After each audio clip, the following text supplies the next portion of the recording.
Dear viewers, আসসালামু আলাইকুম। আমি মীর রায়হান।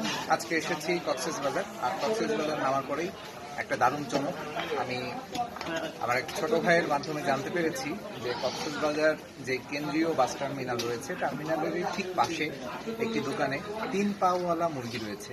আর ঠিক 3 পাওয়ালা মুরগি আপনাদেরকে এখন দেখাবো। আমরা ঠিক এই দোকানে অনেকগুলো মুরগি ছিল, অনেক মুরগি বিক্রি হয়ে গিয়েছে। আমরা এইখানে একটা মুরগি দেখতে পাচ্ছি। এই মুরগির 3 পা। হয়তো শুনে অনেকের অবিশ্বাস হতে পারে, আমিও জীবনে কোনোদিন শুনিনি, জীবনে কোনোদিন দেখিনি, আজকেই শুনলাম এবং হুট করে চলে আসলাম দেখতে।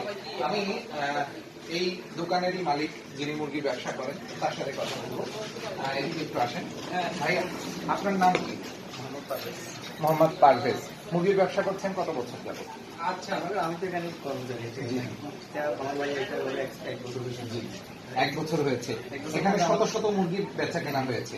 আপনি 3 পাওয়ালা মুরগিকে এর আগেও কখনো দেখেছেন? এই প্রথম। তো আপনি মুরগিটা একটু দেখাবেন কি ভিউয়ার্সদের?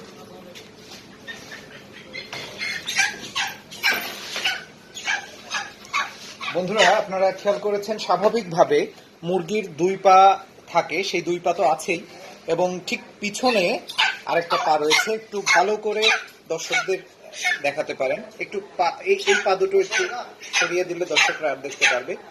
এখানে কিন্তু আরো একটি পা রয়েছে, যদিও এই পাটা স্বাভাবিকভাবে হয়তো কাজ করে না, এই 2 পা দিয়ে কাজ করে, এই 2 পা দিয়ে চলাফেরা করে, কিন্তু এটা হলো অতিরিক্ত একটি পা ঠিক পিছনের দিকে।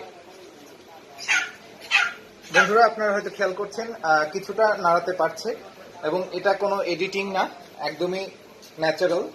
তো এই হলো 3 পাওয়ালা মুরগি।